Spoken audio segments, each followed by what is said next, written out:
turma! Hoje nós vamos falar sobre o último conjunto numérico que nós iremos estudar esse ano, conjunto dos números reais.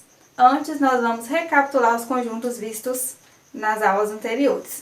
Então nós temos o conjunto N, que é o conjunto dos números naturais, que é o primeiro conjunto numérico estudado, quais são os elementos pertencentes a esse conjunto? 0, 1, 2, 3, 4 e infinito. Nós temos o conjunto Z, que é o conjunto dos números inteiros. Quais são os elementos desse conjunto? Os elementos do conjunto N acrescido dos números negativos. Então, quais são os elementos? Menos 3, menos 1, menos 2, 0, 4, 5, né? Os números positivos e os números negativos, sendo inteiros. Nós temos, em seguida, o conjunto Q, que é o conjunto dos números racionais, que nós vimos que são aqueles números que podem ser colocados na forma fracionária. Então, se o número pode ser colocado na forma fracionária, ele pertence ao conjunto Q. Depois, nós vimos o conjunto I, que fica separado aqui fora, que são os números irracionais, não tem nenhum número em comum com os outros conjuntos. E, para finalizar, falaremos sobre os números reais. Qual é esse conjunto? É isso tudo. Então, aqui eu tenho o conjunto R. Quando eu unir o conjunto Q com o conjunto I, eu formo o conjunto dos números reais. Ou seja, todos os conjuntos e todos os números estudados anteriormente fazem parte desse conjunto maior, que é o conjunto R. Esse é o conjunto. Agora, quais são os números que não fazem parte do conjunto dos números reais? Já que tudo isso, né, pertence a ele. São aquelas raízes onde o índice é par e o radicando é negativo. Essas raízes, elas não são reais. Exemplo, raiz quarta de menos 8. Eu tenho aqui o radicando negativo e o índice par. Então, esse número não faz parte do conjunto R. Outro exemplo, raiz oitava de menos 180. Radicando negativo, índice par. Então, também não faz parte do conjunto R. Então, todas as raízes nesse formato não fazem parte do conjunto dos números reais. Dentro do conjunto dos números reais, nós estudamos os intervalos reais. O que significa? São subconjuntos do conjunto R. Então, eu posso representar esses intervalos reais em uma reta real. Então, eu vou colocar aqui como primeiro exemplo. Eu vou desenhar aqui uma reta real. Nessa reta, como que eu represento esses subconjuntos? Vocês irão utilizar bolinha fechada, que é a bolinha colorida, bolinha aberta, que é a bolinha sem colorir. Quando o elemento pertencer ao conjunto, vocês vão utilizar bolinha fechada. Quando o elemento não pertencer ao conjunto, vocês vão utilizar bolinha aberta. Para facilitar, quando que vocês vão utilizar isso?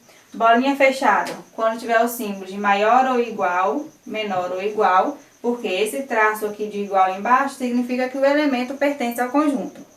E bolinha aberta vocês vão utilizar para maior ou para menor, sem o traço de igual embaixo. Vamos para um exemplo mais prático. Vou colocar aqui.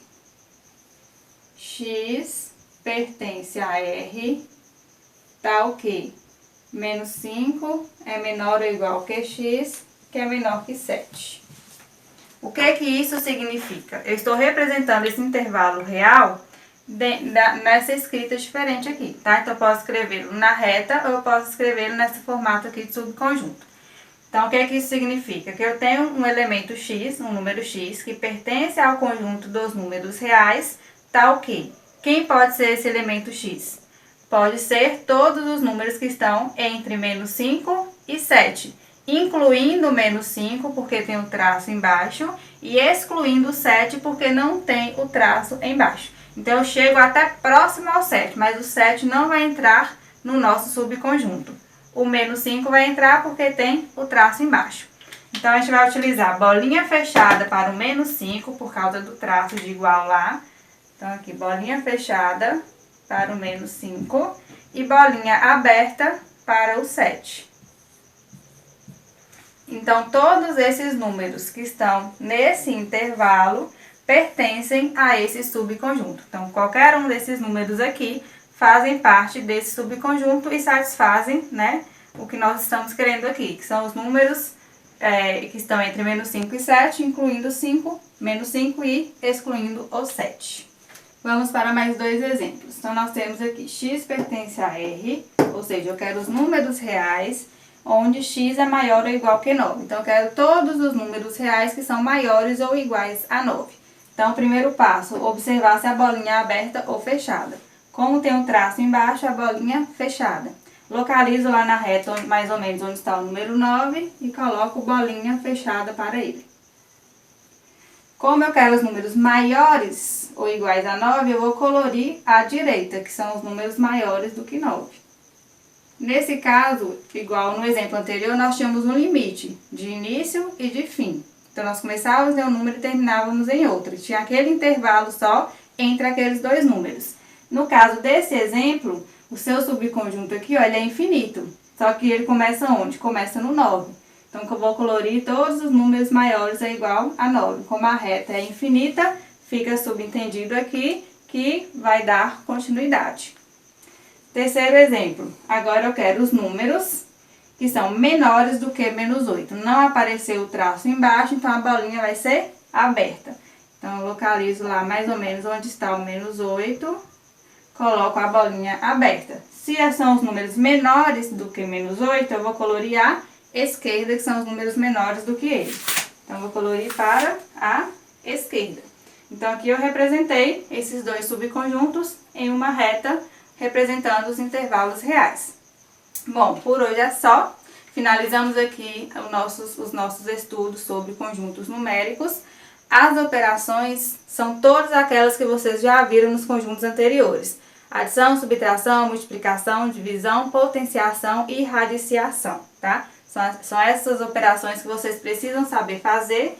Aí vocês precisam saber fazer essas operações tanto com os naturais, tanto com os inteiros, racionais e irracionais. E juntando tudo isso, nós temos os números reais. Então, se vocês já sabem fazer essas operações, é só aplicá-las aqui agora no novo conjunto, que é o nosso conjunto R, tá certo?